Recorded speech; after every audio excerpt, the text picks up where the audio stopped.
In the 1950s, the automobile was king. A new federal highway system and dreams of urban renewal took hold. They felt that the only way to solve the problem at the time was to become more like the suburbs. From the New England News Collaborative, this is Next. I'm John Dankosky. Many of those highways are now broken and in need of repair. We'll look into what's behind the rebuild of one important New England interstate. And we'll remember the communities we lost during urban renewal, including one city's Little Italy.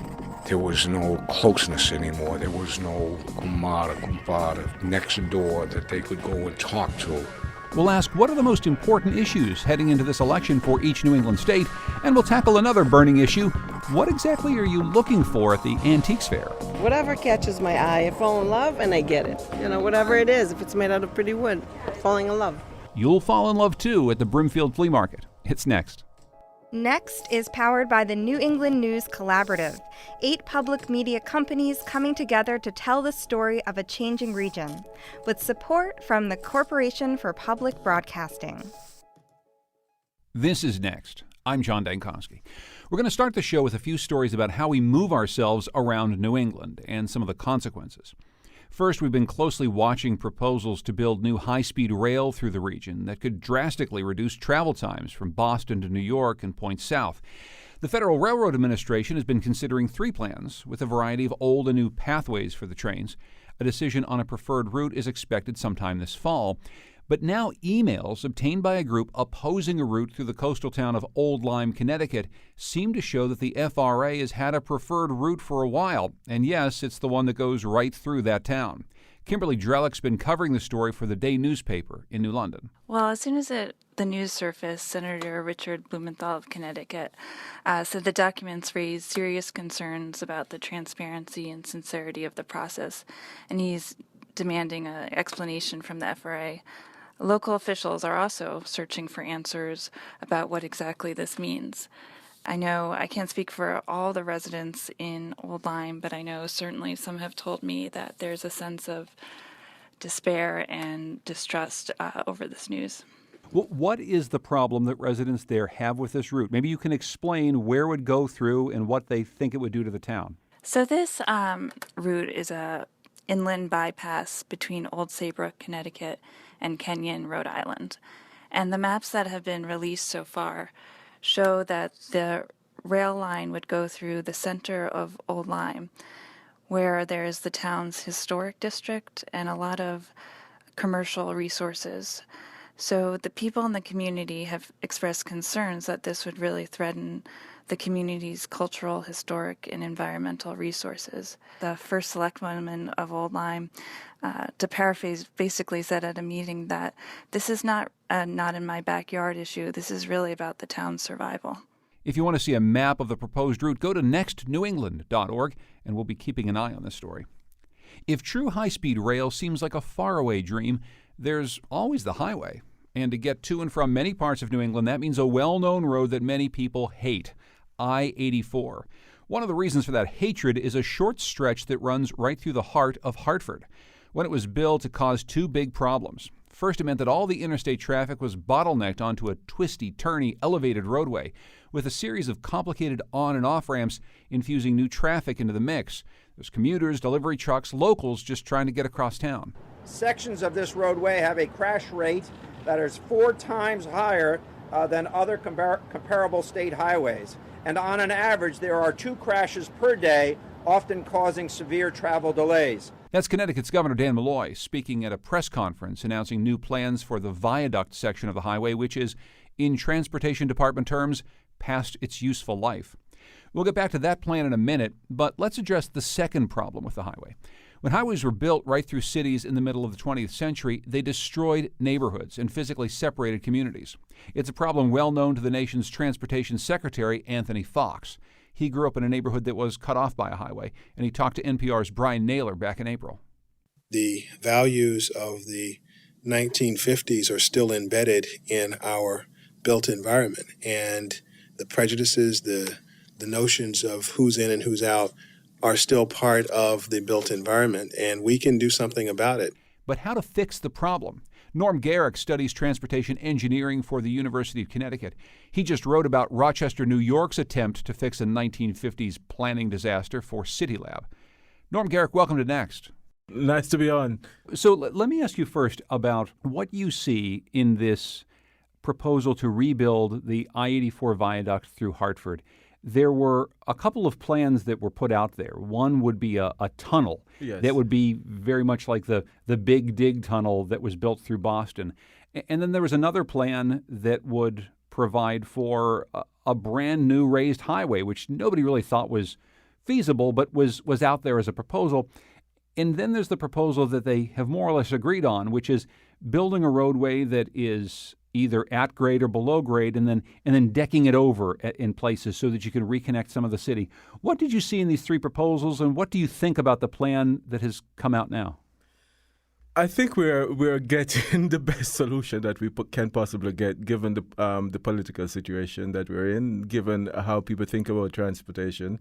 It gets at one of the interesting things for our program, which is that I-84 is a very important corridor for the entire New England region, but it also winds through Hartford.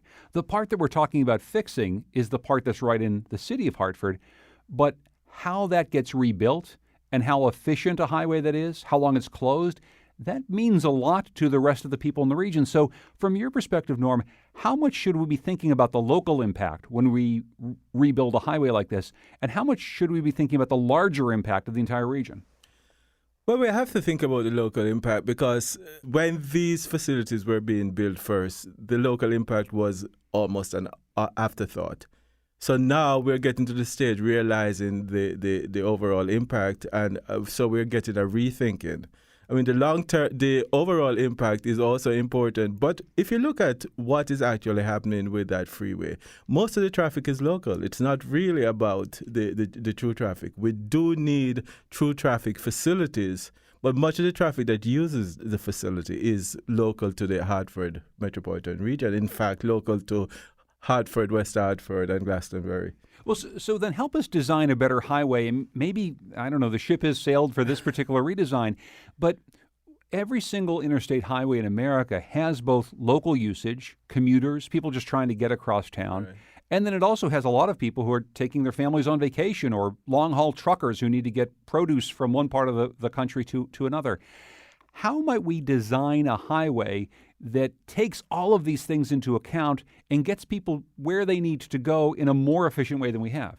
Well, I think you're right. The ship has sailed. I mean, we're not going to be redesigning the interstate highway system. What we're doing now is mitigating the impacts on cities. What happened 60 years ago was that these things were built through cities.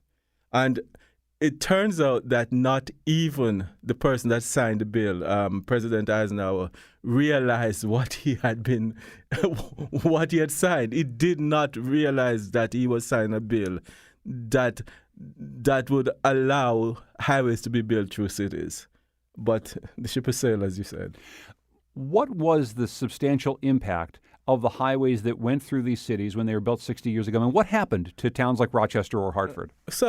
What we were trying to do, and I don't think it was obvious to a lot of people at the time, but what we were trying to do was to turn the cities into something different from what they were. So up until around 1950, cities operated like they did for 100 years. They didn't depend on private ways of getting into the city or getting around the city. They were largely for walking, and people traveling longer distances would use public transit. So they didn't have a lot of facilities for cars. They didn't have parking. They didn't have the big roads.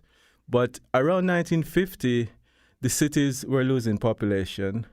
And so they felt that the only way to solve the problem at the time was to become more like the suburbs, where you had free parking, where you had lots of parking, where you had big roads, etc. But also there was a move to remake the city in other ways. A large swath of the city was essentially leveled, much bigger single-use buildings. So what we had in a very, very short period of time was a total transformation of the cities. And an important part of that, of course, is that the neighborhoods that these highways were built through were not the wealthy neighborhoods. We were not knocking down the homes of wealthy people to build these highways. People said these were slums. Yes. And now those neighborhoods, in many cases, especially in places like Hartford, they've never recovered from that. They've never recovered, and the downtowns have never recovered. The downtowns have never functioned properly in any of these places. And you look at the flip side are places like Providence, where not as much of this damage was done. And Providence downtown is much more valued and valuable than downtown Hartford. And why is that? What happened? What's different about Providence? Well, Hartford had the resources to do all the damage. Providence didn't. So to some extent, it retained a lot of the fabric that is now highly valued. You have a city like Cambridge, where the population rose up against the modernization, if you want to use that term. So, for example, if you look at a map of Cambridge, Massachusetts, all the freeways come up to the boundary. And it's almost as if there's a big magnet in that city that repelling freeways. None of them penetrate into the city. So can you imagine Harvard Yard with a freeway through it? That was a plan. But cities like that, you had community activists that were successful in turning back these changes. When you look at Boston now, 10 years since the Big Dig officially was completed, it was around 2006. What do you see there? I mean, this was a project that was meant to take an elevated highway like the one that carries I-84 through Hartford and bury it below ground and re-knit together some parts of the city that have long been divided by this highway. It went wildly over budget, but now, what do you see in the Big Dig that is a good thing, maybe a bad thing? I think most people would say that the Big Dig was a huge success from the perspective of what it did to re-knit in the city. I think people are still complaining about how much they had to pay for this.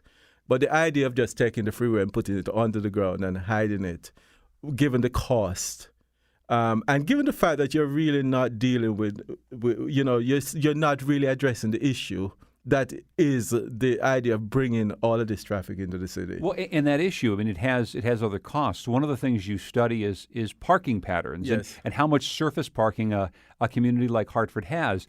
That if you have a freeway, whether it's underground, hidden from view, or it's coming in on a big, old, dusty structure, that still means you have all these cars coming in, which means you've got to have places to put them, which means you've got huge parcels of land that are unused for anything other than parking cars all day. Exactly. And I think that's so in Hartford, we have finally gotten to the state where we understand that the extent of the parking is a problem.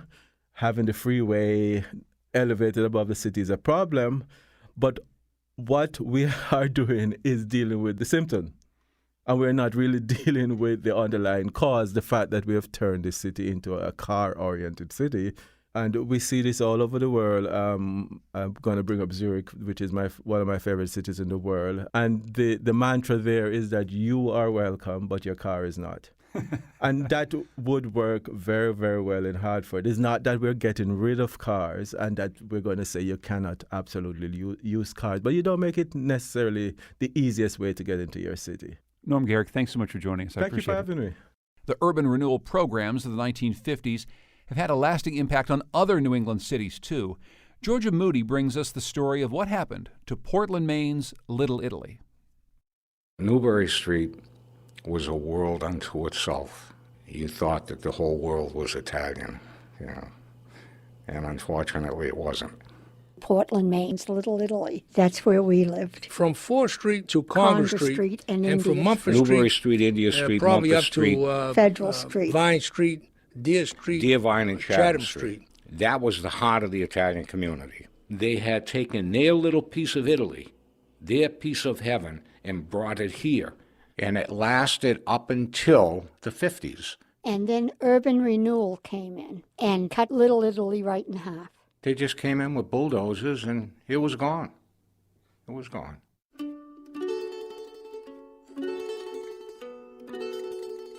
The smells and the sights. Oof. You could walk down that street and you could smell anything you wanted to smell, from bread to pasta to meat. You would see people sitting on their steps with their little cups of oil and hot, fresh Italian bread. I'm Giovanna Ricci. My name is Camillo Luigi Breccia, and I grew up on 33 Newbury Street, right in the middle of Little Italy. Teresa Atropaldi, who was my grandmother, started the store at 47 India Street.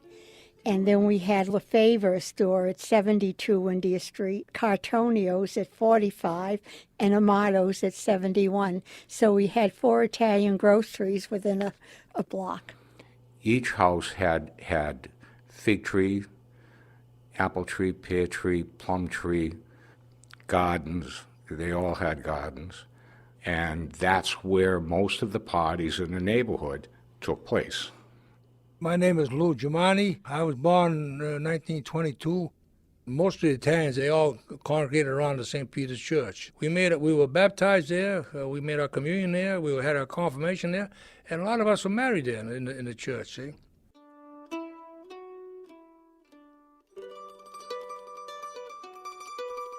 Little Italy was, even though it was mainly Italian, there were other families that lived there. Off of Middle Street, there was a small Jewish community. And the Irish were sent mostly up the upper part of Munjoy Hill.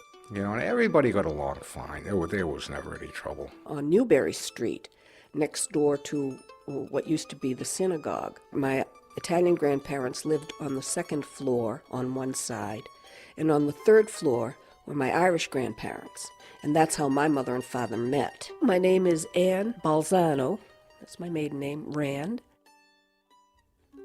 We were far from wealthy, but we were not poor. There was nothing that they didn't have. The houses were always maintained very nicely. Were they wealthy financially? Probably not. They worked. They were working people. Carpenters, masons, bricklayers, plasterers. They believed working with their hands. They were not high-income people, but they definitely was not a slum. My name's Tom Vatlow, and I came to Portland in 1970 as the executive director of the Portland Urban Renewal Authority. At the end of World War II, America was transitioning from a wartime economy to a peacetime economy, saw slums in the big cities and said something has got to be done. And out of this came a federally sponsored urban renewal program. Cities were allowed to ask the federal government for funding. And the idea was you would remove the slums and blight, have a new vacant property, and then private parties would come forward and be interested. But there had to be a purpose for it. A public purpose. If it can be proved that it is for the greater good and it's absolutely necessary. And that process is called eminent domain. Eminent domain is if you don't want to sell, the city has the right to take your property and give you what they feel they want to for it. What they call fair market value.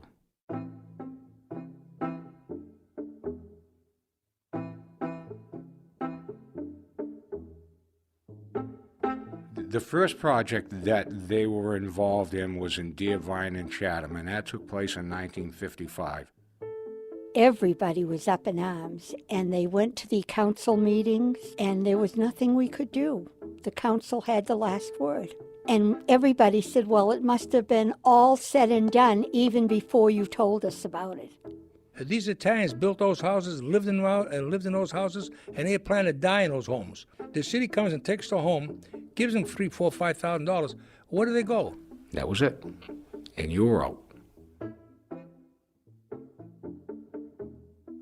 Down went Chatham Street, down went Deer Street, down went Vine Street, and all of those people were displaced, us included. You know, the houses were gone. They leveled everything. There was nothing there.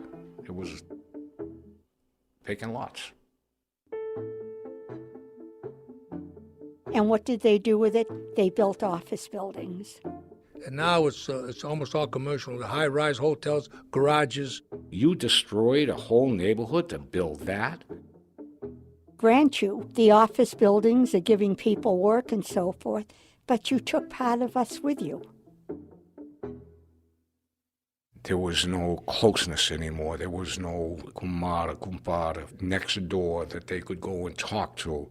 Cremo's Bakery went out of business. Lawrence Sparrow's Meat Market closed up. Prevarata never reopened his store. The Jewish people that lived in the area of Little Italy had moved out of the area, and it was sad because after everybody scattered, you couldn't get together anymore. You know, all of that which you treasured and all of that which is important to you, if somebody comes and says, what you have is substandard, it's no good anymore, you're not worth anything. It was awful, awful, awful, awful.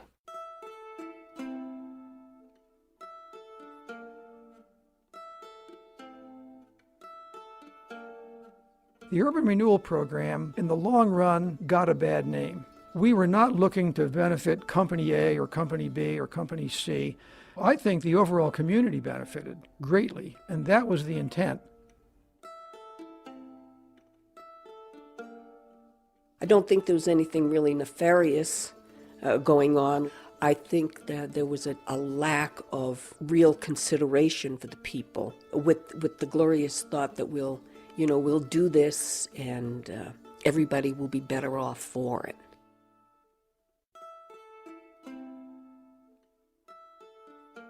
I'm not saying that they're bad people. I'm just saying that they made a tremendous mistake. You know, and they destroyed something that was absolutely beautiful.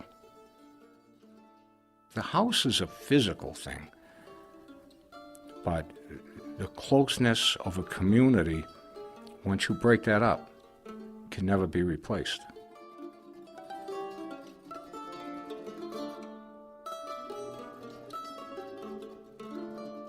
That story by producer Georgia Moody comes from the SALT Institute in Portland, Maine. Coming up, what are the biggest issues in each of the New England states this election year? We'll find out next.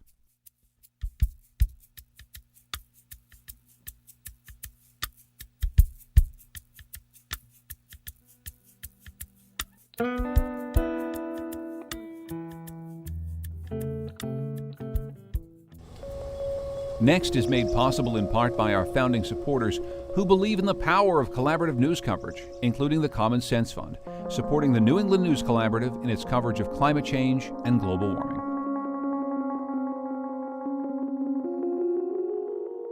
For the next 2 weeks in the show, we're going to ask some really smart observers of politics in New England about the issues that really matter in their states this November. Yeah, issues, remember them? Joining us from WNPR in Hartford is the host of the Colin McEnroe Show, Colin McEnroe. From the Political Roundtable on Rhode Island Public Radio is political science professor Maureen Moakley, and from Vermont Public Radio, Capitol Bureau reporter Peter Hirschfeld. Welcome to Next. Well, thanks. Thank you. Thanks for having us, John. Colin, I'm going to start with you. We're trying to figure out what the really big issues are in each of the New England states. In Connecticut, I've been following this pretty closely. There's a really slow economic recovery from the recession. Is that really what people are thinking about more than anything else? I think that is, both in reality and perception. I mean, we lag behind our neighbor states in economic recovery. The gap between rich and poor is widening. The jobs that have come back are coming back at lower wages than the ones that disappeared. And still our unemployment level is higher than it was in December of 2007. So, yeah, I think you have a very economically discontented state. And in that situation, people basically just sort of hate everybody who has any kind of power or any kind of decision-making ability. I mean, Governor Malloy has a 24% approval rating. I think, Shingles has a 26% approval rating. So, people are just very, very angry, and that tends to foster, electoral turnover, which I'm sure we'll talk about as we go. And it's not just at the state level. Obviously, there are problems with the state budget. There's a slow economic recovery. But, Colin, it's showing up in the cities as well. I mean, you've got the capital city, Hartford, on the brink of bankruptcy. We have other cities struggling as well. So it's not just playing out at the state level or at the federal level with maybe discontent at Congress. It really gets down to local politics. Oh, yeah. And certainly at the cities, the unemployment problem is insane. I mean, it's, we have maybe a 5.1, 5.2 unemployment rate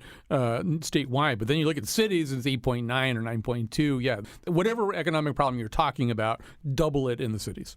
Maureen, how about you in Rhode Island? I mean, one of the big issues that people are talking about as we head to November. Well, certainly economic development also. And it's really interesting because starting in the recession through the end, Rhode Island was always at the bottom of the heap. We had the highest unemployment rates consistently, not only in New England, but at a different variation to the points in the country. And so, again, there is this deep-seated resentment of the establishment, of things that are going on in terms of progressive policies. And I think it's going to show up in the presidential primaries. Turnout for the GOP doubled. And there were lots of people that registered Republican. Trump carried the state, and Sanders carried the state. And this was considered to be Hillary Clinton territory. So in one segment of the population is clearly disillusioned, angry, and it's probably going to show up in the ballot box. And as I say, there's a whole cadre of people who don't have jobs, we had pension reform, which was a fabulous accomplishment of the governor, but nonetheless, some people were caught short. And so there is this residue of support, and I expect that Trump will do pretty well in the presidential election. Well, you mentioned your governor, Gina Raimondo. Maybe you can talk about her. I mean, Colin just mentioned a Connecticut governor who has an almost historically low approval rating, and it's really kept him from being able to do some of the things he probably wants to do. What's the Gina Raimondo story? Gina Raimondo came on the scene and was extremely effective. She was general treasurer, and she got pension reform statewide passed. Nobody expected that to happen. That was the beginning. And she has been very, very aggressive in terms of economic development. In counter-distinction to Connecticut, when they lost GE, we were campaigning for a piece of that action. We have lowered corporate taxes, and we have disbanded some regulations, and she's gone out and been fairly successful in suggesting the turnaround that is in fact occurring. I mean, we're going to have a surplus, and she expects to get some part of GE, PayPal. There's a lot of Wexford. There's a lot of industries that are looking in Rhode Island, and that has long-term ramifications, but she has been very successful. A surplus, Colin? Do you know what that even looks like in Connecticut? I'm getting incredibly depressed the more you talk. Well, we joke about the fact that, now it's Connecticut at the bottom of the pile, so we feel somewhat relieved. Oh, good. I'm so glad that you can do that to us and for us. Well, in Vermont, you're looking for a new governor, Peter. Open seat for the first time in 6 years. Yeah. So what does that race look like? Tell us about the people who are running. You've got on the Democratic side a woman named Sue Minter, who's touting her legacy as the Secretary of Transportation here when Tropical Storm Irene devastated this state. She served as chief recovery officer for a period after that happened. And so she was able to navigate bureaucracy then and is going to be able to make government work for people in ways that it hasn't before. She's going up against a guy named Phil Scott. He's a Republican. He is the sitting lieutenant governor here. Phil Scott is more interested in talking about what government ought not to be doing in order to get the economy moving than what it needs to be doing more of. As you watch that race, I mean, how do you see it play out, and how do you see it play out along some of the national political lines that we've seen? Obviously, Bernie Sanders from the state of Vermont had a very big impact on the national race. Is Bernie Sanders having a very big impact on overall the political conversation in Vermont heading into the season? Will he have any impact on, say, the governor's race? He certainly could, and I think that impact would come down to turnout. If you see Bernie Sanders enter this race, stumping for the Democrat, trying to get his supporters out to vote for her, I think he could have a dramatic impact on the outcome of this race. But, I think when voters think about what they're looking for in a governor, they're looking for something very different than what they're looking for in a president often. And we've heard the economy, the issue in these other states. And of course, that's true here. It's always the case. But I think issues of affordability and financial wherewithal are especially potent this cycle. College education is more expensive in Vermont for public in-state tuition than almost anywhere else in the country. People are struggling to pay for health care. They're struggling to pay for child care. Peter, are there some other issues that are coming up in Vermont that you might not hear about in the other New England states? For instance, it seems like since there's a governor's race there, some people might be talking about gun control. 2 years ago, you wouldn't have heard a candidate for governor dare utter the words gun control. Sue Minter made it the centerpiece of one of her campaign ads during the Democratic primary. This is an issue she thinks can be a winner. She thinks we have reached a critical mass on this issue where the number of people that are going to come out in favor of a candidate who's promising to have universal background checks, i.e. eliminate the so-called internet and gun show loopholes, is going to outstrip the number of people that are going to organize against her because of that position. And so that'll be an interesting test case. Is that a net gain for politicians now? I think you're seeing Democrats' strategic calculus at the national level on that count saying, yes, we think this is a political winner for us. We also have a smattering of other social issues. 100 Syrian refugees are scheduled to be resettled in Rutland, Vermont. It's an issue that has caused a lot of consternation and division in that city, and candidates' take on the appropriateness of that sort of policy is something that voters are looking to, if not because they're living in Rutland themselves, but because it serves as kind of a litmus test for where they're going to stand on other social issues. What do you think the impact of some of the Trump rhetoric around immigration has been, and what do you hear people talking about in Rhode Island? Well, I think his rhetoric resonates to a certain constituency.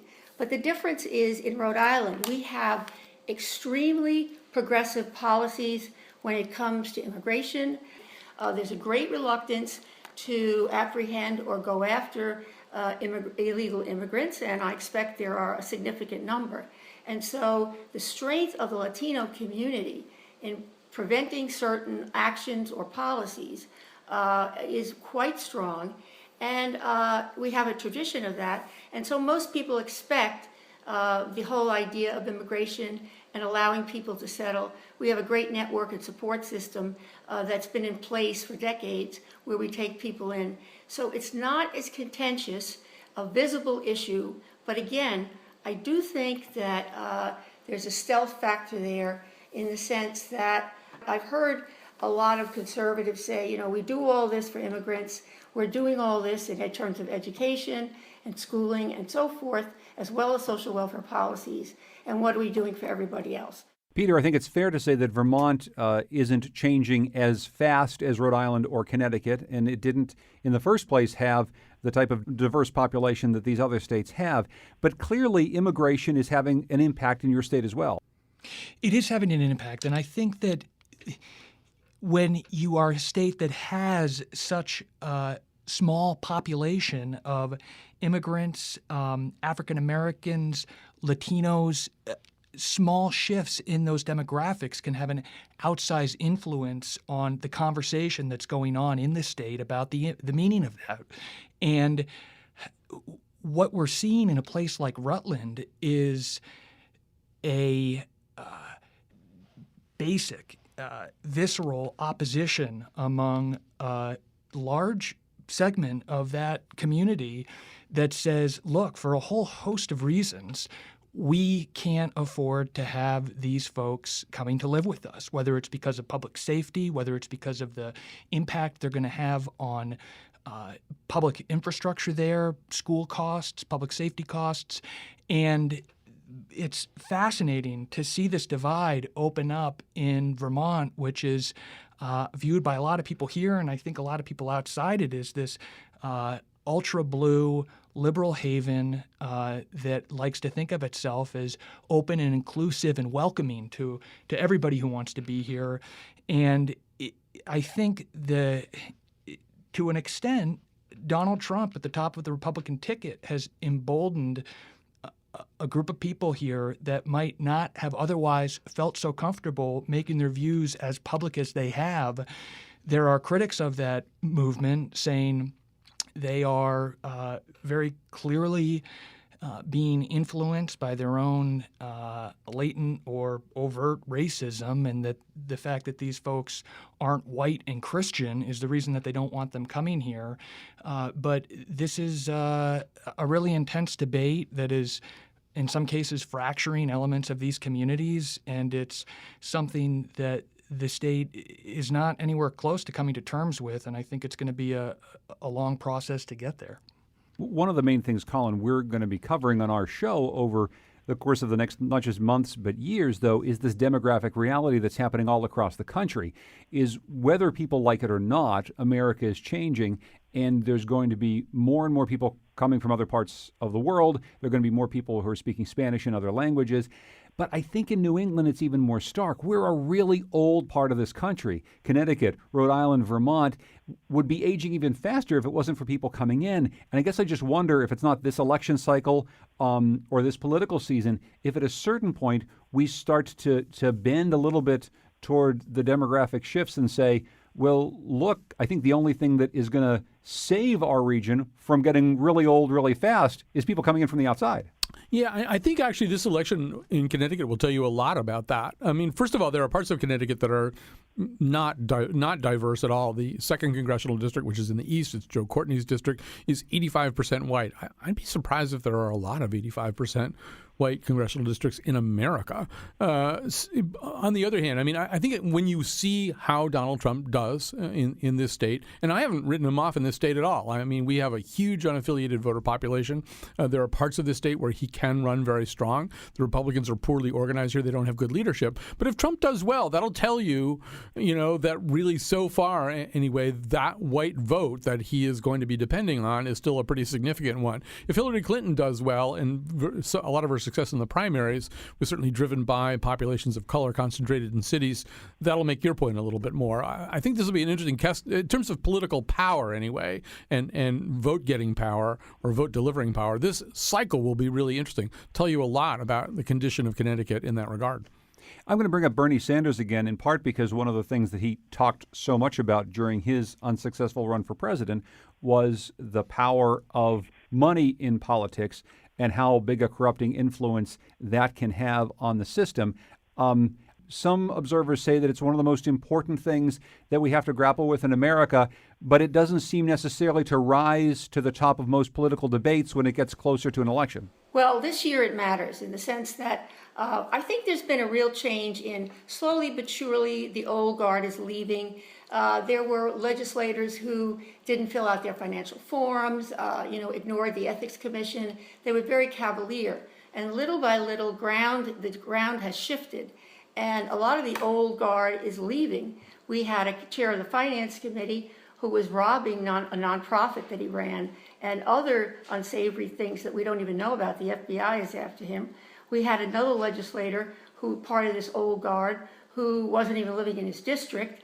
And so this is the kind of thing that people are really furious about because it represents a kind of corruption that angers a lot of people. And recently, a reflection of that was a Supreme Court decision. We have a very strong ethics commission, but a quirk in the Constitution exempted legislators from the overview of the Ethics Commission. There is a question on the ballot which will pass handily about reinstating the authority of the Ethics Commission over the legislature. I can remember commiserating with reporters years ago when you do a story on campaign finance that you thought just exposed the madness of the system we had, and you could hear a pin drop after it. It didn't get anywhere near the reception you thought it would, and there just wasn't the kind of outrage that you thought that it would elicit. I think people are coming around to the fact that there's a serious problem when it comes to the influence of corporate money in state and national and even local politics. I think people are more turned on to the issue than they ever have been before.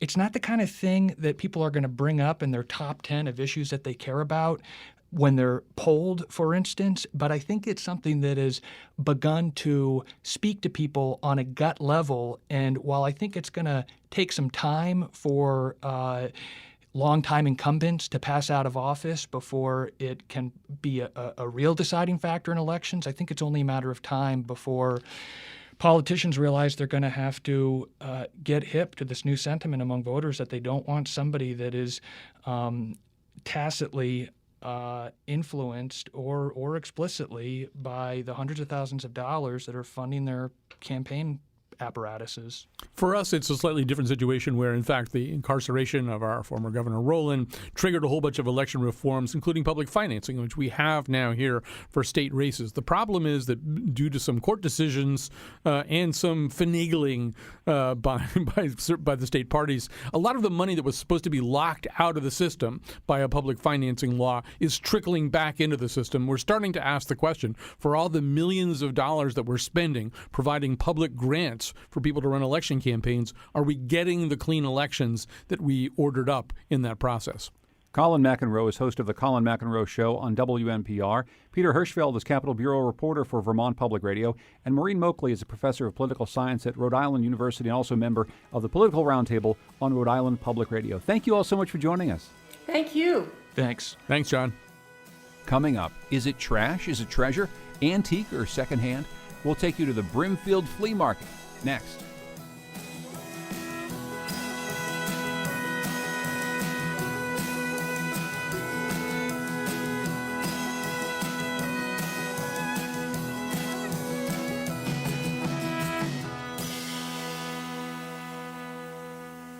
Remember Brigadoon, where the protagonists discover a magical village that only appears one day every 100 years?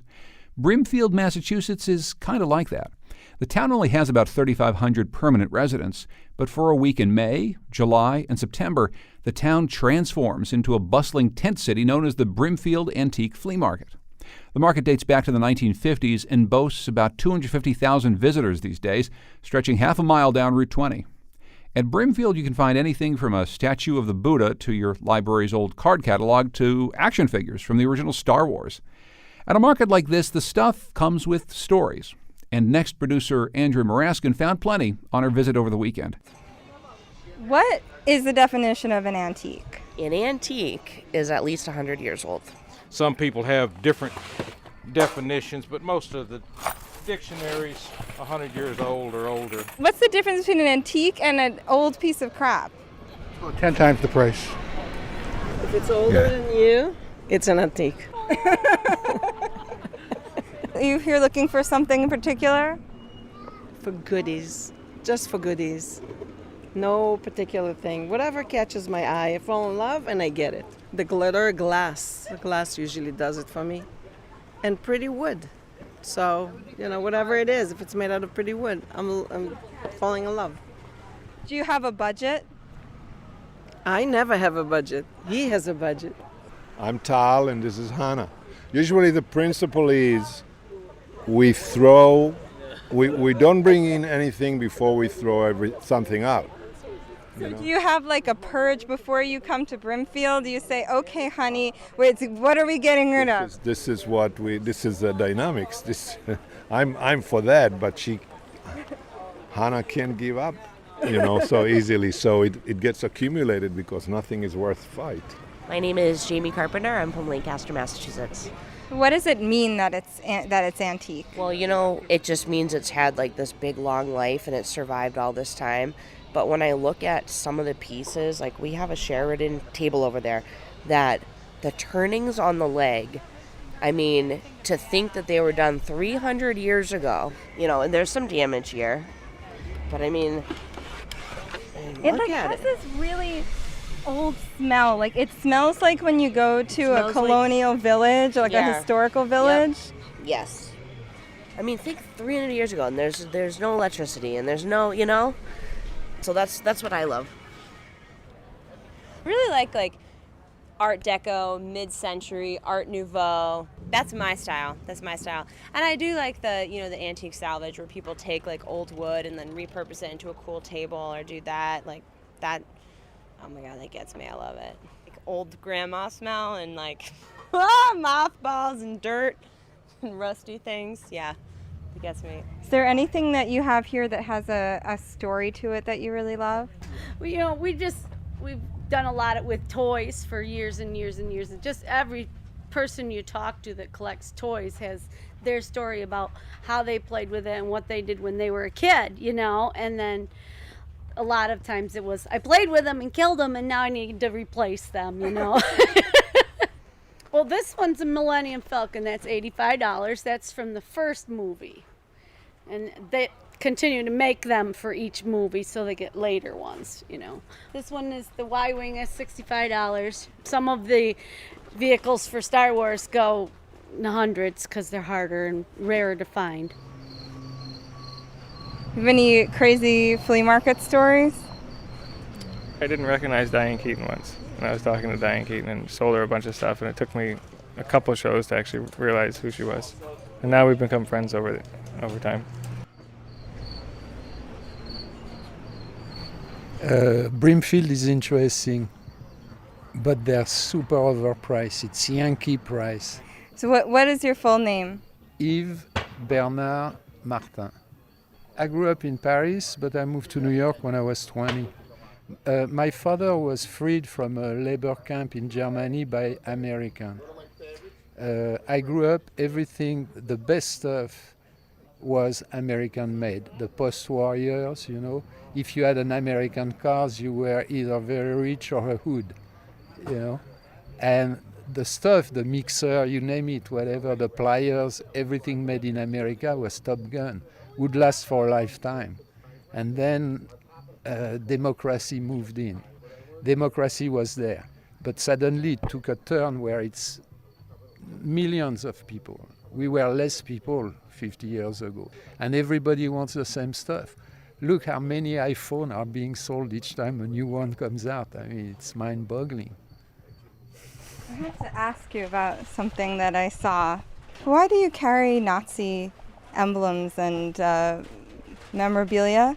Well, it's part of history to start with. There's a lot of collectors for it. It sells. What do people say? Why did they say that they want it? Some it's for a piece of history, and others that collect it. But they don't some people just collect the German stuff, but as well, other people collect all military type stuff too. Jewish Holocaust museums. Oh. And have come. And they especially look for things with names on them. I don't have any opinions. There's a lot of stuff I sell that I don't necessarily want to sell, but if people are out there looking for it, that's my business. I have to. Or I don't have a business and I don't make any money. What do people want secondhand keys for? Make jewelry, and sometimes to fit old locks up. What do you mean to fit old locks up? Sometimes they don't have a key for their lock and they come and try keys and they fit their locks. Seriously? I always thought every key was unique. Well, you figured wrong. Because there would be 100 trillion keys out there if everyone was unique. So if somebody wanted to break into my house, they could just come in here, buy a bunch of keys, and then try. And probably not break into your house. Most of them, if they want to break into your house, they look at the lock and they pick the lock and go right on in. Most of them do like they did me it's been a month ago now. They kicked the glass, broke the 100-year-old door. What item do you own that you love the most? Nothing.